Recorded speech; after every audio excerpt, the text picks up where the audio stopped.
Cuci tangan 20 kali. Jendela kamar juga tidak pernah dibuka. Karena dia menginginkan kehidupan yang bebas kotoran. Peralatan di kantin juga harus didesinfeksi sebelum digunakan. Ini Gu Renki, pemeran utama pria di film ini. Seorang CEO perusahaan pembersih besar. Gu Renki sedang duduk di Ferrari favoritnya. Bersiap untuk bertemu seorang gadis. Tiba-tiba, dia menemukan setitik debu di kursi depan. Dia mengeluarkan handuk basah. Bersihkan debu itu. Kemudian ingatkan asisten Lee kecil. Nanti ganti perusahaan cuci mobil lain. Mobil itu sampai di persimpangan. Tepat saat lampu merah red. Jadi hentikan mobilnya dan tunggu. Tiba-tiba, seorang gadis bergegas seperti terbang, menyelam kemari. Semua badan menempel di pintu mobil. Gu Renki kaget. Kemudian dia melihat. Gadis itu telah benar-benar mencetak 3 noda di jendela mobil yang dia suka. Tiba-tiba, semua orang merasa tidak enak. Melihat 3 noda itu. Suasana hati dia hari ini sepertinya hilang. Asisten segera menghiburnya. Direktur, tenang aja dulu. Segera saya akan membuat mobil didesinfeksi. Sampai ke tujuan. Gu Renki duduk untuk membersihkan dulu. Baru saat itulah saya mengamati gadis yang duduk di seberangnya. Perempuan yang sangat cantik. Pakaian rapi. Alis rapi. Mulutnya juga sangat bersih. Rambut coklat yang indah. Jari-jari juga dibersihkan secara menyeluruh. Gu Renki sangat puas. Tapi sekarang, dia menemukannya lagi di bawah kerah gadis itu. Ada bulu anjing. Setelah itu, dia merasa tampaknya mati secara klinis. Ambil seteguk air sebelum Anda bisa menelannya. Dimuntahkan olehnya. Asisten juga dengan cepat membawakannya tisu basah steril. Kemudian Gu Ren membuat alasan. Langsung kabur dari situ. Saat turun ke bawah, Gu Renki ditahan oleh seorang pelayan. Pelayan itu memberitahunya. Namanya Yang Qiao. Mahasiswa pasca sarjana. Baru saja datang ke perusahaan dia untuk wawancara minggu lalu. Dia menemukan kuliahan punya. Merasa bahwa harga diri saya sangat mirip dengannya. Semoga bisa direkrut oleh perusahaan. Memandang Yang Qiao yang tersenyum cerah. Katakan saja langsung. Kartu karyawan miring. Celemek memiliki noda. Rambut berantakan. Saat bekerja, berhenti untuk berbicara dengan orang asing. Apakah ini nilai yang sama yang Anda katakan? Hanya dengan beberapa kata, mulut Yang Qiao menjadi terdiam. Gudaideren keluarkan pembersihnya. Semprot ke atas, semprot bawah, semprot kiri, semprot kanan. Lalu, Yang Qiao mencium bau air antiseptik dan ingin bernyanyi kentut. Yang Qiao akan bersin. Orang suka bersih seperti dia melihat. Putar saja mata karena takut. Untung dia cepat. Ambil roti di atas nampan. Diisi langsung ke mulut Yang Qiao. Lalu dia berlari seperti baru saja bertemu dengan hantu. Keesokan paginya, Gu Renki datang ke perusahaan. Yang Qiao sedang membersihkan. Langsung salam sama dia. Gu Renki tidak menjawab dan hendak pergi. Lalu tiba-tiba hidungnya mencium bau aneh. Kemudian dia mengkritik Yang Qiao karena tidak membersihkan. Melihatnya menatap sepatu ya. Gu Renki baru saja memperhatikan. Ada noda di sepatu ya. Sedikit lagi akan pingsan. Dia dengan cepat berlari ke kantor. Lepaskan sepatu dan buang ke tuang sampah. Setelah itu, pembersihan semua caranya. Selesai dengan sepasang sepatu baru.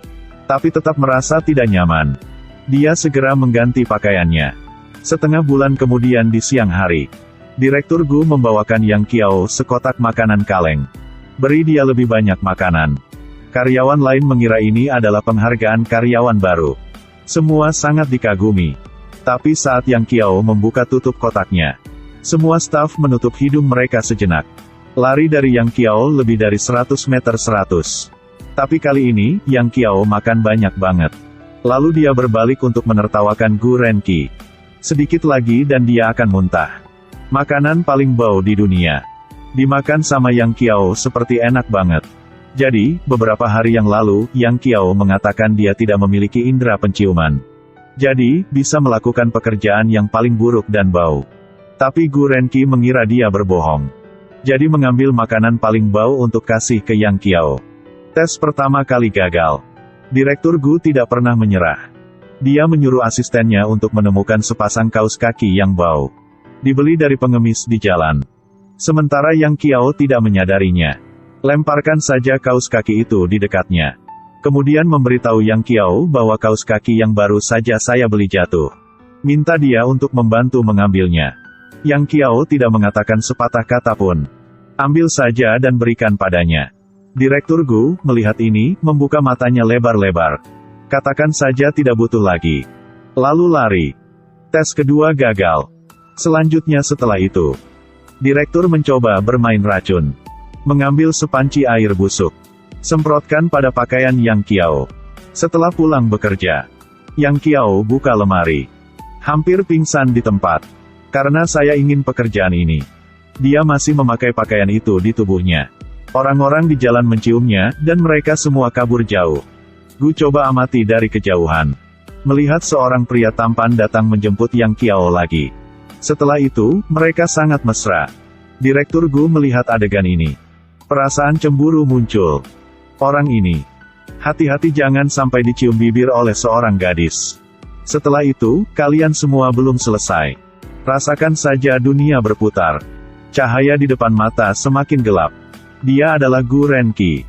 Menjadi CEO perusahaan besar yang melakukan kebersihan. Nama gadis ini adalah Yang Qiao. Sebagai karyawan baru di perusahaan. Baru-baru ini, Direktur Gu telah memperhatikan karyawan ini. Pertama, beri dia makanan paling bau di dunia. Lalu biarkan dia mengambil semuanya dan mereka semua bau.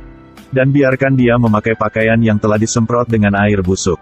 Buat semua orang menjauh dari dianya. Namun, ada seorang pria tampan. Sangat bersahabat dengan Yang Qiao. Ini membuat Direktur Gu cemburu. Lihatlah Yang Qiao dibawa oleh orang itu. Direktur Gu mondar-mandir di kantor. Dalam kebingungan.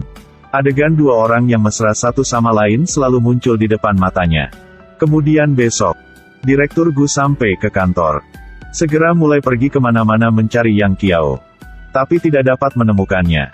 Akhirnya meminta Paman Kim untuk mencari tahu. Yang Qiao telah dipindahkan ke perusahaan lain untuk bekerja. Direktur Gu segera pergi ke perusahaan itu. Pergi ke tempat parkir mobil perusahaan Yang Qiao bekerja. Saat mau turun ke mobil, saya melihat Song Kie diblokir oleh seorang pria. Jadi tutup pintu mobil lagi. Kemudian diam-diam untuk melihatnya. Ternyata orang ini adalah Kema, teman Yang Qiao. Dia ingin Yang Qiao membantu dia dengan pekerjaannya. Tetapi Yang Qiao tidak setuju. Namun, Kema masih tidak membiarkannya pergi. Yang Qiao hanya bisa bersembunyi di dalam mobil.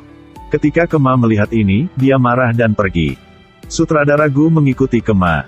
Di lift, aku melihatnya di telepon. Dengarkan dia lagi omong, Yang Qiao adalah orang sialan. Direktur Gu mendengar darah mengalir deras ke otaknya. Keluarkan pembersihnya. Semprotan terus-menerus di sekitar. Apa yang sedang kamu lakukan? Ada sesuatu yang kotor di sini. Kamu tidak bisa melihatnya. Kamu keluar dari lift. Direktur Gu dijemput oleh He Kuole, direktur perusahaan ini. Berjalan muter-muter di dalam kantor. Saat mau turun ke bawah, dia melihat Yang Qiao lagi diganggu sama cowok itu lagi. Lalu pergi ke sana. Tanyakan tentang situasi Yang Qiao. Yang Qiao bilang sama dia. Saya pribadi pergi ke manajer untuk menandatangani jadwal kerja. He Kuole bilang Yang Qiao kerja di sini sangat bagus. Dia sangat seneng. Lalu dia bertanya pada cowok itu. Ada masalah apa di sini? Kema tahu bahwa bos lagi tanya masalah kerjaan. Hanya berbohong bahwa Yang Qiao datang untuk kerjaan itu. Mereka dulu bekerja sama sebelumnya. Kemudian memaksa Yang Qiao untuk mengangguk setuju. Melihat kelemahan Yang Qiao, Direktur Gu segera mengambil tindakan. Dia menarik Yang Qiao ke arahnya. Lalu mengatakannya dengan tampang keren. Saya tidak pernah memaksa karyawan saya untuk melakukan sesuatu yang tidak mereka sukai. Begitu juga kalian. Jika kamu tidak bisa meyakinkannya, kamu tidak berhak untuk membuatnya melakukan sesuatu yang tidak dia sukai. Karena, saya baru adalah bos dia. Selesai berbicara, Direktur Gu segera menyeret Yang Qiao pergi. Melihat wajah marah Direktur Ko, Yang Qiao segera mencoba menjelaskan. Tapi sejak saya masuk perusahaan untuk bekerja, saya sangat setia pada perusahaan. Kecuali untuk pekerjaan perusahaan. Saya tidak melakukan pekerjaan lain. Yang Qiao masih menjelaskan. Direktur Gu tidak tahan lagi. Menoleh untuk mengatakan sesuatu. Saya tidak mengharapkan tabrakan dengan Yang Qiao lagi. Setelah itu, seluruh tubuh Gu Renchi merasa tidak baik. Melihat dunia berputar. Kesadaran juga berangsur-angsur hilang.